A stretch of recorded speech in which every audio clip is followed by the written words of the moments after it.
Hello everyone, कैसे हो? I hope सब लोग बहुत अच्छे होंगे और अपनी लाइफ को बहुत अच्छे से एंजॉय कर रहे होंगे। आज मैं बात करने वाली हूँ एसएससी स्टेनोग्राफर की। मुझे इस वैकेंसी को बताते हुए हंसी भी आ रही है और मतलब अंदर से दुखी भी हूँ, क्योंकि मैं बहुत दिन से गर्ल्स के लिए तो स्पेशल बोल रही थी बहुत दिन से कि आप एसएससी स्टेनो की तैयारी कीजिए, एसएससी स्टेनो की तैयारी कीजिए। बट मतलब वैकेंसी इतनी कम आई है, बहुत ज़्यादा कम आई है। ओनली 261 टोटल वैकेंसी जो आई हैं ओनली 261 है, लेकिन इनके बढ़ने के चांसेस ज़्यादा हैं कि हाँ मतलब बढ़ेंगे। बोल तो सब यही रहे हैं कि मतलब अभी कुछ डिपार्टमेंट ऐसे होते हैं जो सब डाटा अपना अलग अलग सबमिट करते हैं। अब देखते हैं कि वो अपना डाटा अलग अलग सबमिट करते हैं या कैसे करते हैं। बट मैं तो कहूँगी ये भगवान मतलब बढ़े वैकेंसी। तो फिर चलो उस पर बात करते हैं, इसके सिलेबस पैटर्न और एग्ज़ाम पैटर्न, एज क्या क्या इसकी एलिजिबिलिटी रहती है, उन सब पे आज मैं बात करने के लिए आई हूँ। लेकिन हाँ, आप टेंशन न ले, वैकेंसी ज़रूर बढ़ेंगी। वैसे हर साल मतलब मिनिमम 2000 से 1000 के बीच हमेशा रहती है। अगर ज़्यादा भी नहीं तो 1000 तो पक्का ही होने वाली है। ऐसा नहीं है कि नहीं होंगी। और पहले पता है, ये अब से नहीं, बहुत साल से वैकेंसीज आ रही है और रेगुलर वैकेंसी आती हैं। ये भी ऐसा नहीं कि कभी मतलब बीच में तो हुआ था कि 2-2 साल के बाद ये वैकेंसीज आती थी, लेकिन अब तो ये हर डेली मतलब हर साल आती हैं ये वैकेंसी। और इतनी कम तो मैंने पहली बार इतनी मतलब आती है। ये ग्रुप उसमें ग्रेड सी में आती है इतनी, जैसे 261, 120, 300 के समथिंग ये ग्रेड सी के लिए आती है। और जो ग्रेड डी के लिए आती है वो मतलब 1000 इतनी के समथिंग रहती है। टोटल वैकेंसी 1200-1300 के बीच में रहती ही है। अब चलो मैं आपको बताती हूँ इसकी क्या क्या समझ में नहीं आ रहा है, वैकेंसी है या फिर पोलियो ड्रॉप्स हैं। मतलब जितनी वैकेंसी आती है ना उसका ये 20 भी। इसमें 30-40 ग्रेड सी की वैकेंसी रहने वाली है और 200 या 220 ग्रुप डी की रहने वाली है। और अब देखो आगे क्या होता है कि इसमें कितनी वैकेंसी रहेगी कितनी नहीं। अब उसका ग्राफर में ना 2 पोस्ट आती हैं। एक मतलब ग्रेड सी की होती है और एक ग्रेड डी की होती है। ग्रेड सी की जो होती है वो पीए इक्वल टू मतलब एएसओ लेवल की होती है। उसमें तुम किसी का पर्सनल असिस्टेंट बनते हो, जो पीए होता है। तो उसमें और इसकी सैलरी भी अच्छी खासी रहती है मतलब। और ग्रेड डी की भी सैलरी अच्छी रहती है, लेकिन ग्रेड सी की ज़्यादा बेटर रहती है। ग्रेड सी ना ग्रुप मतलब ग्रेड सी ग्रेड ए के बराबर मानी जाती है, इतनी अच्छी होती है ये। और जो इसकी सैलरी रहती है वो मिनिमम मतलब स्टार्टिंग उसकी 80,000 से होती है। और जो इसकी ग्रेड डी की जो सैलरी होती है वो होती है कि मतलब स्टार्टिंग जो होती है वो 45,000 से स्टार्टिंग होती है उसकी। तुम्हारा सब कुछ कटाने के बाद पीए वगैरह जो कटता है तुम्हारा, उनके कटने के बाद आपकी 45,000 होती है। इसकी जो एग्ज़ाम फिल करने की जो डेट है वो 6 जून से 26 जून तक है। मतलब आपको 20 दिन का टाइम मिल चुका है और इसका नोटिफिकेशन पहले आ चुका था। मैं वीडियो अब बना रही हूँ। तो और जो इसकी एग्ज़ाम डेट होगा वो 6 अगस्त से 11 अगस्त के बीच होगा। देखो, एक तो पता है ये हर साल जो एग्ज़ाम होता था वो अक्टूबर-नवंबर में होता था, और इस बार इन्होंने 5 महीने पहले करा लिया है। मतलब नवंबर में इसका प्री होता था और फिर इसके बाद इसका स्किल टेस्ट होता था। मतलब फरवरी-मार्च में इसका स्किल टेस्ट होता था। एक 1.5 महीने के अंदर ना इसका रिजल्ट आ जाता है प्री का। और एक तो 5 महीने पहले कराया और ऊपर से इतनी कम वैकेंसी। तुम सोचो, जो बच्चा प्रॉपर स्टेनो की तैयारी कर रहा होता है, कुछ बच्चे बाहर जाकर तैयारी कर रहे होते हैं स्किल की, क्योंकि जो इसकी स्टेनो स्किल होती है ना वो हर कहीं पे नहीं सिखाई जाती। मतलब कहीं कहीं सिखाई जाती है, सिखाई तो जाती है, इतने अच्छे तरीके से नहीं सिखाई जाती है। और मैं तो ठाकुरद्वारे से बिलोंग करती हूँ। कौन कौन मेरी वीडियो को देख रहा है जो ठाकुरद्वारे में रहता है? और क्योंकि ठाकुरद्वारे को स्टेनो का हब बोला जाता है। अगर आप सर्च भी करोगे तो ठाकुरद्वारे स्टेनो हब के नाम से आ जाएगा। अगर आपको भी स्किल की तैयारी करें तो आप ठाकुरद्वारे आ सकते हो। यहाँ पे भी बहुत दूर की राजस्थान, दिल्ली, बहुत दूर दूर तक के बच्चे यहाँ पे पढ़ते हैं। इस सिर्फ ओनली स्टेनो के ही लिए आते हैं स्पेशली।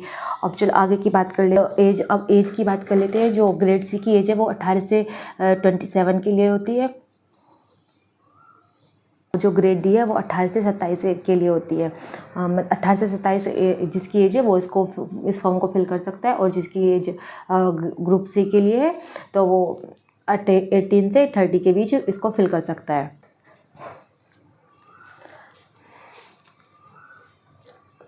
अगर और हाँ, अगर इस पर तुम्हारी कोई फॉर्म फिल करते हुए कुछ आपकी गड़बड़ हो जाती है और आपको उसको सुधार करने की नीड होती है तो इसकी डेट भी दी गई है 1/7/2025 से 2/7/2025 तक आप अपने इस फॉर्म को ठीक कर सकते हो। और इसकी कोई फ़ी भी नहीं लगती है। ऐसा कुछ बहुत सारे एग्ज़ाम होते हैं जिसको मतलब कि फॉर्म को करेक्शन करने में उसकी फ़ी लगती है, लेकिन इसमें कोई फ़ी नहीं लगती है। और इसमें जो फीमेल्स कैंडिडेट्स हैं, चाहे ओबीसी हो, एससी हो, जनरल हो, सबकी 0 फीस है। कोई फ़ीस नहीं लगती। और जो मेल्स हैं, मेल्स कैंडिडेट है, उनकी बस ओनली 100 रुपीज़ लगती है, ज़्यादा नहीं नहीं है इतनी भी, और एग्ज़ाम के मुताबिक और में तो ज़्यादा लगती है, लेकिन इसमें ओनली 100 रुपीज़ लगती है। और चलो अब बात कर लेते हैं इसका टेस्ट पे। देखो पहले हमें पहले हमें इसका प्री क्लियर करना होता है। प्री क्लियर करने के बाद चलो अब बात कर लेते हैं इसके एग्ज़ाम CBT की। तो इसमें ये टोटल नंबर जो होते हैं इसके 200 का आता है। टोटल पेपर जो आता है, टोटल पेपर इसका 200 का होता है। इसमें 100 नंबर की इंग्लिश आती है। इसमें इंग्लिश का वेटेज ज़्यादा होता है, और जिसको मैथ नहीं आता उसके लिए तो भाई ये बहुत अच्छी अपॉर्चुनिटी है। उसके तो मतलब गोल्डन चांस है ये उसके लिए, जिसका मैथ वीक है, या गर्ल्स के लिए, क्योंकि ज़्यादातर गर्ल्स का मैथ वीक होता है, तो उनके लिए तो बहुत अच्छी जॉब रहने वाली है। और इसमें टोटल ऑफिस वर्क होता है, ऐसा नहीं है कि मतलब कुछ भी ऑफिस वर्क होता है, और इसमें कुछ ऐसी झंझटबाजी भी नहीं होती है। और जो अब चलो बात करें, इसमें इंग्लिश 100 नंबर की आती है, और रीजनिंग 50 नंबर की, और जीके भी 50 नंबर का आता है। टोटल जो होता है 200 का होता है, और इसमें नेगेटिव मार्किंग 1/4 की होती है। और जब हम ये स्किल टेस्ट पास कर लेते हैं, हम इसको मेरिट की क्वालिफाई कर लेते हैं, जो भी इसकी कट ऑफ जाती है, तो फिर हमारा स्किल टेस्ट के लिए हमें बुलाया जाता है। स्किल टेस्ट हमें 80 पर मिनट लिखना होता है, और 80 वर्ड पर मिनट लिखना होता है, सॉरी।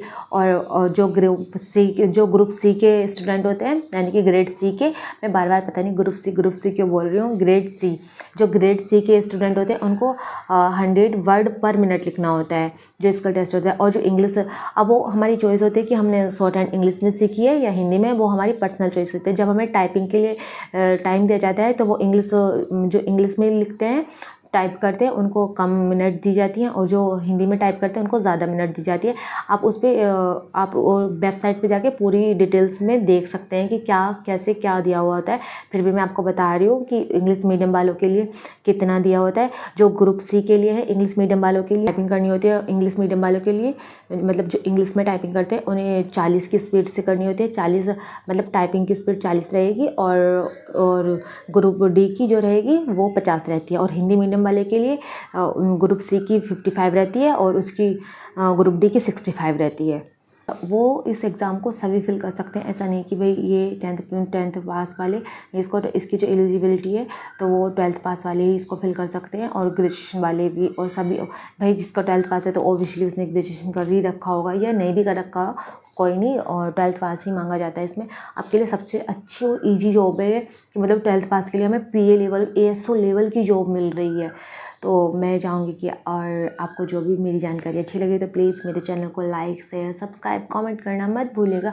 अगर आपको इसके बारे में और भी कुछ भी जानकारी चाहिए तो प्लीज़ आप मुझे कमेंट करिएगा। मैं आपको इसके बारे में और आगे छोटी छोटी वीडियोज़ बना के लेकर आऊँगी। और हाँ, एक बात और, एक लास्ट में एक पॉइंट और बताना चाहती हूँ कि प्लीज़ अपना किसी का भी सिलेबस मत लेना। इतना कम टाइम है, अगर आप सिलेबस के चक्कर में पढ़ोगे ना तो मतलब सिलेबस में ही अटके रह जाओगे। तो मैं चाहती हूँ कि आप सिलेबस ना होगे, सेल्फ स्टडी कीजिए। और देखो इंग्लिश सारे एग्जाम में सेम आती है, और रीजनिंग भी सेम आती है, और GK GS जो SSC का पढ़ रहा होता है तो उसका GK GS सेम ही रहता है। ऐसा नहीं कि भाई इसमें कुछ स्पेशल पूछ लेंगे, या फिर वहाँ से कुछ धरती के अंदर से निकाल के कुछ पूछेंगे, ऐसा इसमें कुछ नहीं पूछा जाता है। मतलब जो भी अदर एग्ज़ाम में आता है वही इसका GK GS रहता है।